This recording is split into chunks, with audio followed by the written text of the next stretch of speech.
마태복음 14장 22절 한 절씩 교독하고 33절 함께 읽겠습니다.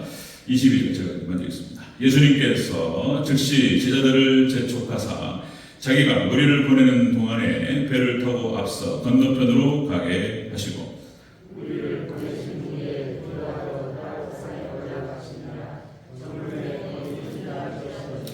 배가 이미 육지에서 술이나 떠나서 바람이 거스름으로 물결로 말미암아 고난을 당하더라.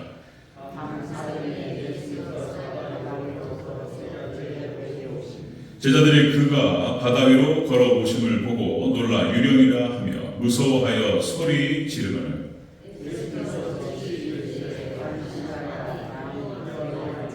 베드로가 대답하여 이르되 주여 만일 주님이시거든 나를 명하사 무리로 오라 하소서 하니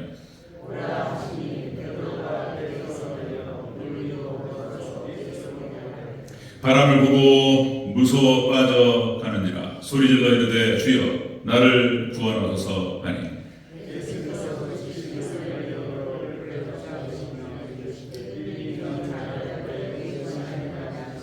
배 함께 오름에 바람이 그치는지라 배에 있는 사람들이 예수님께 절하며 이르되 진실로 하나님의 아들이로소이다 하더라.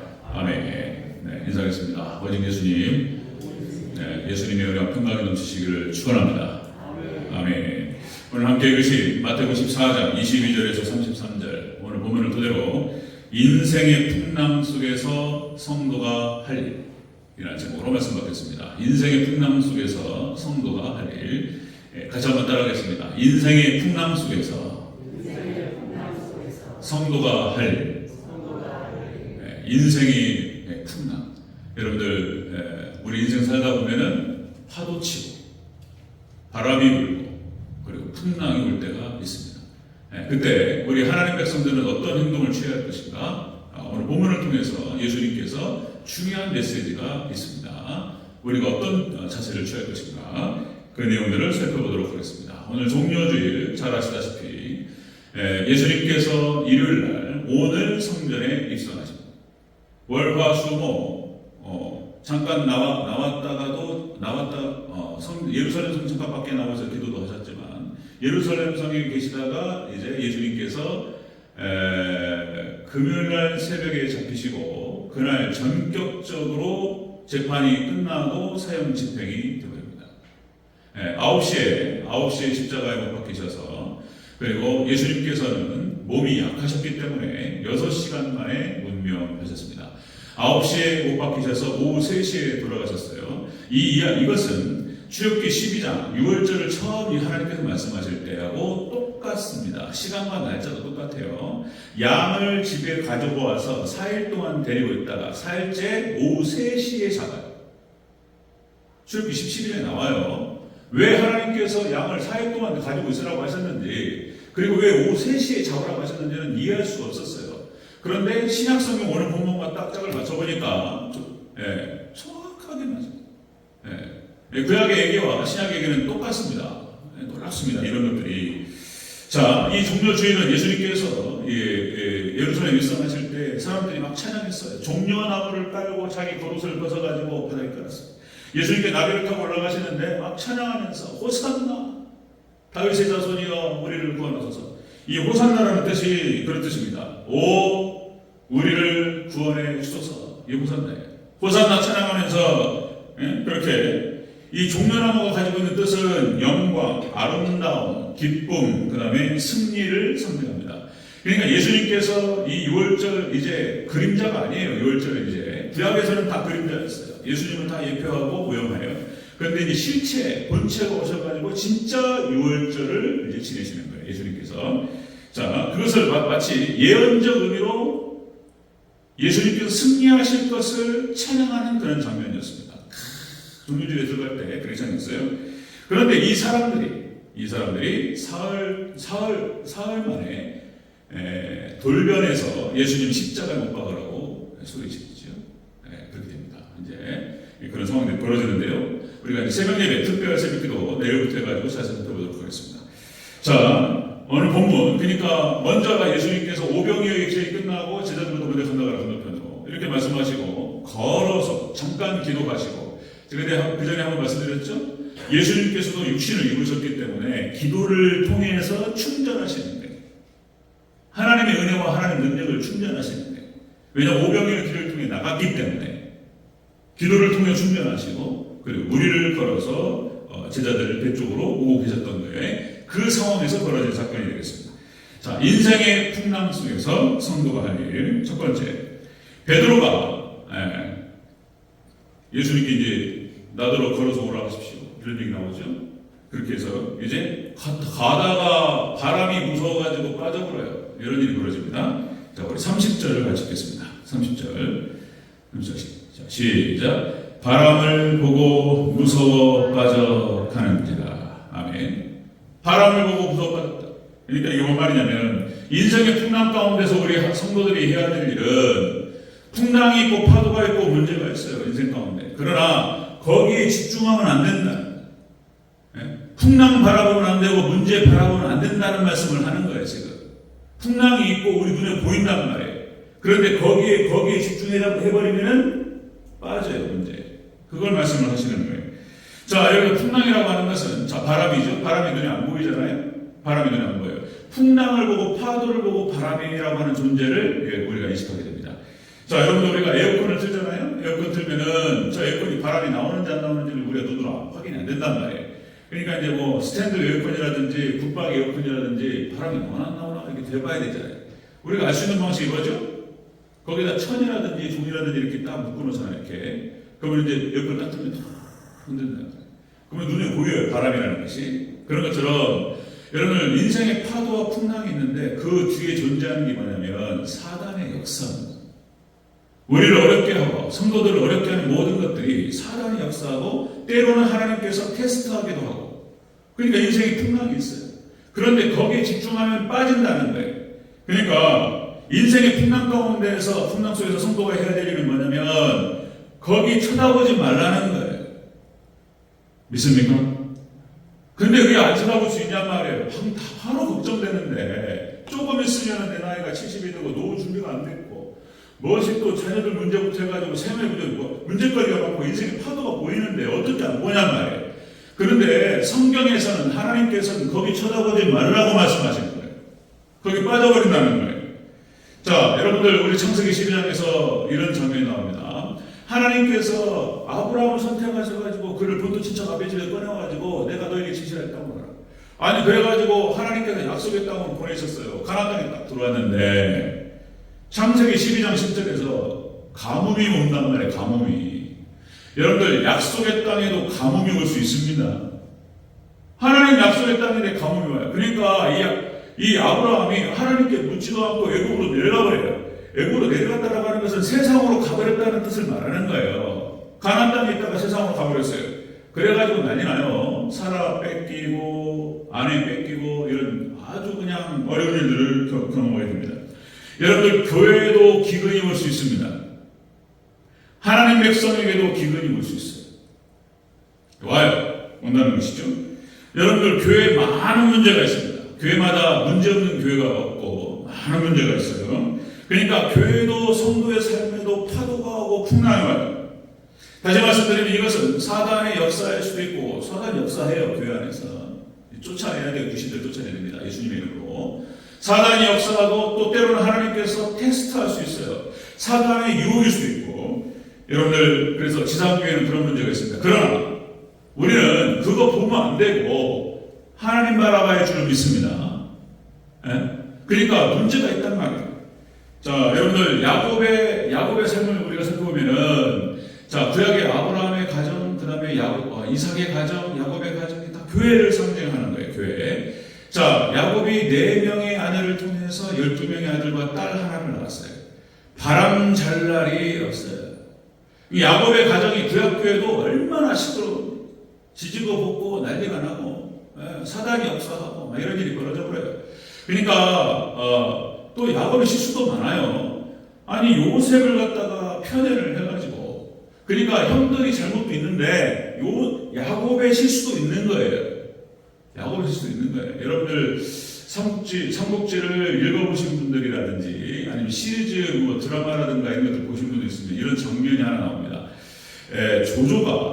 조조가 여러 명의 아들이 있었어요. 큰 아들이 조비였고 쭉 따라가죠. 근데 막내가 늙은막히 막내 하나를 낳는데 막내 아들 너무나 예쁜 거예요. 그러니까 조조가 그 아들을 막 노골적으로 이뻐해요. 어디 나갔다 오면 막내 있냐 해가지고 다른 아들 다 보는 자리에서 특별하게 걔한테 애정을 쏜단 말이에요. 그러니까 이것을 또 이제 조조가 세심하지 못했어요. 왜냐면은 왕이 계승 문제가 있는 거예요.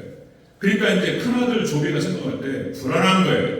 만약에 쟤한테 왕위가 내려가면 죽는 겁니다. 잘못하면. 그 위에 형들은 잘못되면 죽을 수도 있어요. 권력이라고 하는 것이 냉혹하기 때문에 거기서 무슨 일을 할지 모르기 때문에 다 죽일 수도 있어요. 그러니까 조비는 굉장히 불안한 거예요. 그래가지고 어느 날 그 막내 동생의 방에 뱀을 풀어놓습니다.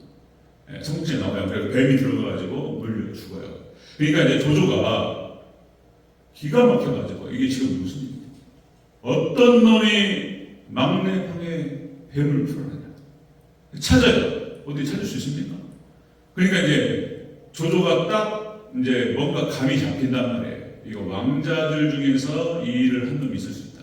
아니 그래가지고 왕자들한테 이제 그 장례식이 진행되는데 장례식장에서 조조가 그렇게 얘기합니다. 너희는 밤새도록 이 자리를 지켜라. 명령을 내려요. 그러니까 이제 조조 아들들 쭉 이제 그 장례식장을 밤새도록 지킵니다. 그리고는 이제 피곤한 정도의 시간을 딱 기다려요. 그리고 이제 조조가 자기 책사한테 시킵니다. 자, 그 자리에 가서 잠을 자지 않고 졸지 않고 깨어서 불안해하는 놈이 있다. 찾아봐라. 그러니까 책사가 그렇게 대답하죠. 이 명령은 저에게 거두어 주십시오. 내가 누구라고 어떻게 말을 하겠냐. 제발 이 명령만은 거둬달라고. 그러니까 조조가 알았다. 그리고 이제 본인이 직접 가게 되죠. 멀리서 어두운 가운데에서 그 장례식장을 딱 쳐다보니까 다른 아들들은 다 졸아요. 근데 큰아들 조비가 안 자고 불안해하고 있습니다. 조조가 단방에 알아보죠. 그리고 돌아와서 자기 책사한테 그런 얘기합니다. 내 아들 중에는 범인이 없는 것 같다. 이렇게 얘기하고 그리고 돌아눕습니다. 그런 장면이 나오는데 아들이 죽인 것도 많지만 조조 잘못이 큰 거예요. 세심하지 못했단 말이에요. 대놓고 편애하면 어떤 일이 벌어질지에 대해서 생각했어야 되는 거예요. 이게 야곱도 마찬가지인 거예요. 그러니까 우리 교회 안에서 세심하지 못하고 부주의하고 무지하고 뭔가 부족해가지고 교회가 어려워질 수 있어요. 그러니까 우리는 여러분들 말씀 안에서 우리가 성숙해야 될 줄로 믿습니다. 장성한 성도들 되시길 주 이름으로 축원합니다. 교회 문제가 얼마나 많이 벌어지는지 모릅니다. 우리 인생 가운데 수많은 문제들이 있고 말할 수가 없어요. 자녀 문제, 자녀들의 진로 문제, 말하면 질병의 문제, 생업의 문제, 수많은 문제들이 있는데 그거 쳐다보면 빠진다는 거예요. 그러니까 예수님 하시는 말씀, 인생의 풍랑 가운데 성도가 해야 될 일 첫 번째가 문제 바라보지 말라는 거예요. 자, 두 번째 보겠습니다. 두 번째, 인생의 풍랑 속에서 성도가 해야 될 일. 두 번째, 믿음이 작은 자야 왜 의심하느냐. 예수님 책망하십니다. 31절을 다시 읽겠습니다. 31절 시작. 예수님께서 즉시 손을 내밀어 그를 붙잡으시며 이르시되 믿음이 작은 자여 왜 의심하느냐 하시고. 아멘. 아니 무리를 걷다가 풍랑이 무서워가지고 빠지는데 예수님이 책망하신다는 거예요. 어쩌면 당연한 일일 수도 있는데 믿음 없이 예수님 앞에 계시는데 왜 의심하냐 말이에요. 예수님 책망하셨어요. 자, 여러분들 우리가 인생 풍랑 가운데에서 예수님 말씀 의심하면 안 되는 줄로 믿습니다. 의심하면 안 된다는 거예요. 의심하지 말라. 지금 예수님께 책망하시는 거예요. 말씀 의지하고 그러니까 의심하기 때문에 두려움이 많은 거예요. 그러니까 두려움과 불안과 걱정과 염려, 걱정, 근심, 걱정, 두려움은 믿음 없는 거하고 연관이 돼요. 이 의심하고 연관이 되는 거예요. 의심하고. 여기서 의심하다라고 하는 표현이 헬라어 말로 디스타조라는 표현인데요. 이게 망설이다, 어떻게 할 줄 모르고 막 방황하다 이런 뜻이에요. 망설이다. 이것이 신약 성경에 2번 나와요. 2번. 근데 이게 안 좋은 건데 이 디스타조가 자, 첫 번째는 어디냐면 마태복음 28장 17절에 자, 예수님을 뵙고 예수님 부활하신 예수님을 뵙고 막 경배했습니다. 너무 좋았어요. 그런데 의심하는 자도 있었다는 거예요. 그중에 그게 바로 예수님 맞냐 말이에요. 거기서 디스타조가 나오고 하나는 히브리서 11장 6절에 나옵니다. 믿음이 없이는 기쁘시게 못하나니 하나님께 나아가는 그가 계신 것과 그가 자기를 찾는 자들에게 상 주시는 이심을 믿어야 할지니라. 여기서 믿음이 없이는 그게 디스타조예요. 믿음이 없고 의심한다는 거예요. 그러니까 두려움이 임하고 염려하고 그리고 염려, 근심, 걱정이 지금 오고 있다. 믿음이 약해진다 이렇게 생각하시죠. 그거는 예수님 책망하실. 자, 여러분들 출애굽한 이스라엘 백성들이 끊임없이 광야를 지내는 과정에서 불평과 불만을 늘어놓습니다. 자, 여러분들 출애굽한 이스라엘 백성들이 10가지의 재앙을 확인했습니다. 그리고 홍해의 기적을 체험했습니다. 아니, 그리고 무리와 반석에서 물이 나오는 걸 체험했습니다. 그래도 믿어요. 그래도 믿어요. 하나님께서 금송아지를 만들어가지고 하나님이라고 그러지 않나. 간에서 바디아까지 가가지고 10명이 정탐꾼이 40을 갔다 와가지고 엄에 우리 못 들어간다. 세상에. 그래요. 그러니까 거기에다 하나님이 뭐라고 말씀하시냐면 하나님 이런 표현을 쓰세요. 이 백성이 나를 멸시한다고 표현했습니다. 내 백성이 나를 안 믿는다. 그러니까 의심하고 믿지 않는 것을 하나님 어떻게 느끼시냐면은 모욕감을 느끼신다는 거예요. 여러분들 민수기 14장 11절에서 이렇게 얘기하십니다. 여호와께서 모세에게 이르시되 이 백성이 어느 때까지 나를 멸시하겠느냐. 내가 그들 중에 많은 이적을 행하였으나 어느 때까지 나를 믿지 않겠느냐. 하나님 믿지 않고 하나님 백성들이 하나님 약속의 말씀을 믿지 않고 의심한다라고 하는 것에 대해서 하나님께서 모욕감을 느끼신다는 거예요. 여러분들 하나님을 온전히 믿으시기를 주의 이름으로 축원합니다.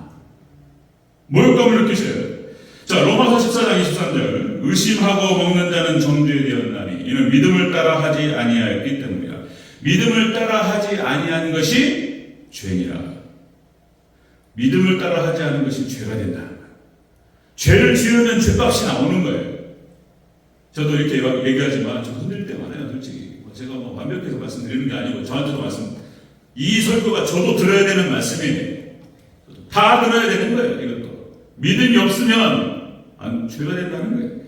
야고보서 1장 6절 오직 믿음으로 구하고 조금도 의심하지 말라. 의심하는 자는 마치 바람에 밀려 요동하는 바닷물결 같아요. 안 된다는 거예요. 자, 여러분들 다시 말씀드리면 우리의 인생 가운데 수많은 문제들이 있습니다. 풍파가 있고 파도가 있고 어려움이 있습니다. 근데 거기에 집중하면 빠져서 헤어나오지 못하는 거예요. 근데 여러분들 그것이 바로 예수님을 말씀을 믿지 않기 때문에 그런 일이 벌어진다라고 하는 것입니다. 빌립보서 4장 6절 7절 이렇게 말하죠. 아무것도 염려하지 말고 모든 일에 기도와 간구로 너희 구할 것을 감사함으로 하나님께 하리라. 그러면 모든 지각에 뛰어난 하나님의 평강이 너희 마음과 생각을 지키시리라. 여러분들 기도가 믿음을 줍니다. 아멘. 말씀이 믿음을 주고 기도가 믿음을 줍니다. 하나님께 기도할 때 하나님께 우리의 마음을 지켜주시고 그리고 믿음을 북돋아 주신다. 여러분들 말씀과 기도로 승리하시기를 축원합니다. 기도가 어른다는 거예요. 기도가. 자, 여러분들 진짜 하나님의 약속의 말씀을 붙들고 하나님만 의지하시고 믿음으로 승리하시는 저와 여러분 되시기를 축원합니다. 아멘. 세 번째 보겠습니다. 인생의 풍랑 속에서 성도가 할 일 세 번째.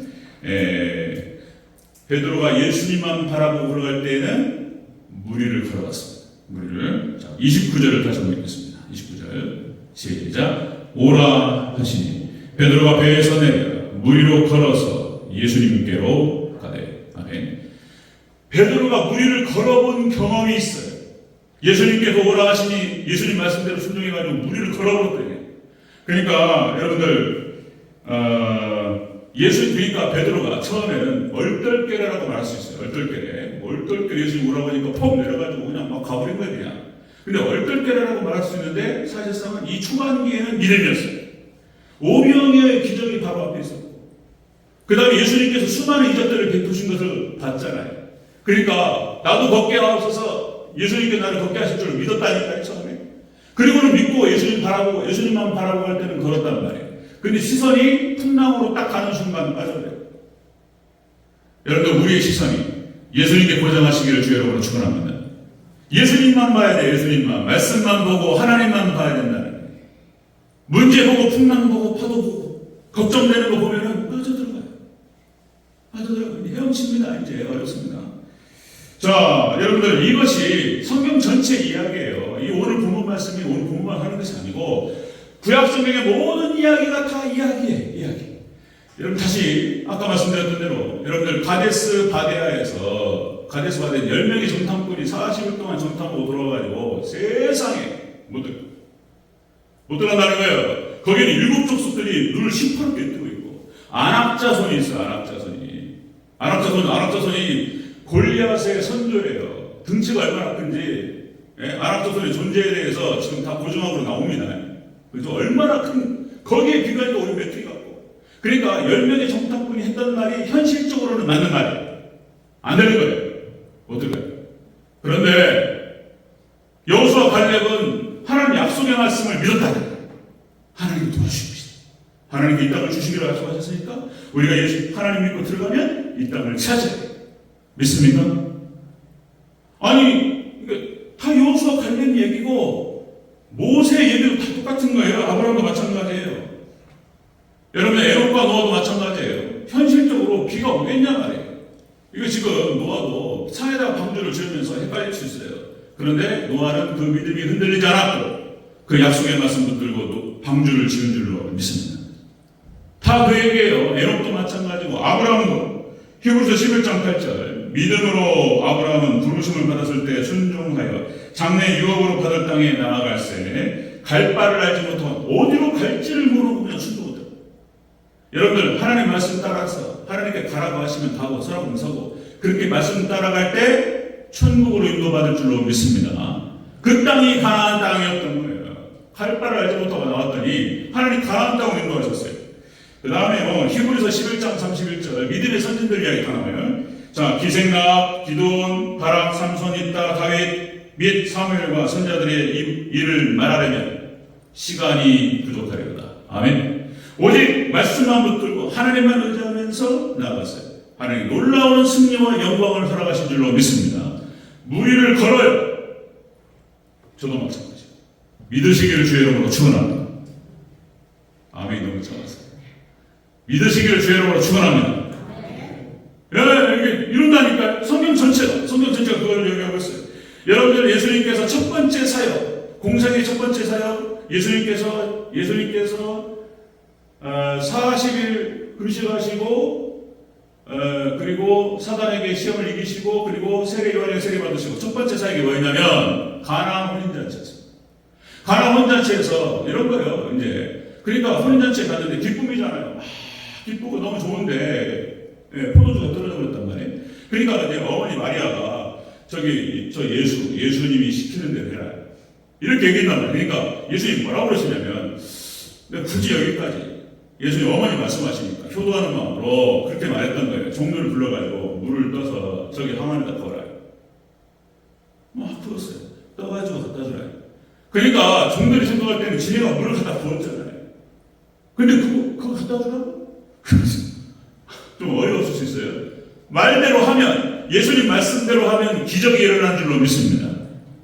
그 기가 막힌 거였어요. 그 가나 혼인잔치에 그 포도주가 원어가요. 포도주 술이 아니고요. 포도즙이에요. 지금 기가 막힌 포도즙이었어요. 말씀대로만 하면 자 베드로가 밤새도록 고기를 잡았어요. 고기 전문가예요. 자기가 예수님보다 더 잘한다니까요. 평생 그것이 직장이었고 자기 고기 어부예요. 직장이 밤새도록 자기가 잘 잡히는 데를 다 돌아다니고 했는데 예수님께 모셔가지고 깊은 곳에 가서 그물을 내리라 생각할 수 있어요. 거기는 고기 안 나와요 예수님 이렇게 말할 수 있습니다. 근데 베드로가 뭐라고 그러냐면 뭐라고 그러죠? 말씀에 의지하여 그물을 내립니다. 아멘. 찢어지도록 잡힌 줄로 믿습니다. 예수님 말씀하시고 하나님 말씀하시면 그냥 따라가면 다 이유가 있어요. 하나님 다 계획이 있고 다 이유가 있어요.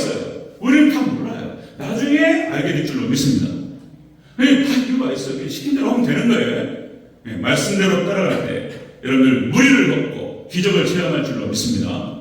그런 거예요. 여러분들 다시 강조 말씀드리면 우리의 현실, 우리의 생활, 우리의 자녀들 수많은 문제가 있어요. 앞뒤에 노업을 어떻게 해야 되냐 말이에요. 지금 우리를 걱정시키는 인생의 파도와 풍랑들이 앞에 있는데 거기 쳐다보는 거 맞아요. 하나님 말씀 의심하시면 안 돼요. 아멘. 여러분 예수님만 바라보시고 예수님만 말씀만 붙들고 말씀만 바라보시고 나아가시기를 축원합니다. 그러면 성령이 나타나는 모든 기적의 역사 여러분 우리의 삶의 현장에서 벌어질 줄로 믿습니다. 예수님 오시고 여러분 교회에 예수님 임하시고 우리 심령 가운데 예수님 임하시고 말씀이 임하면 여러분들 모든 풍랑과 파도와 바람이 그칠 줄로 믿습니다. 우리 32절 다시 한번 읽고 마치겠습니다. 32절이 결론이에요. 시작. 배에 함께 오르매 바람이 그치느니라. 아멘. 예수님께서 배에 오르시자마자 여기 마태복음에 다른 데는 이렇게 말씀하세요. 이렇게 말씀하세요. 바다야 잔잔하라. 풍랑아 멈추라. 예수님 말씀하시고 그냥 멈춰버려요. 하나님 말씀하시면 모든 게 끝날 줄로 믿습니다. 여러분들의 어려움과 두렵게 하는 모든 것들 단번에 끝날 줄로 믿습니다. 아멘. 기도하겠습니다.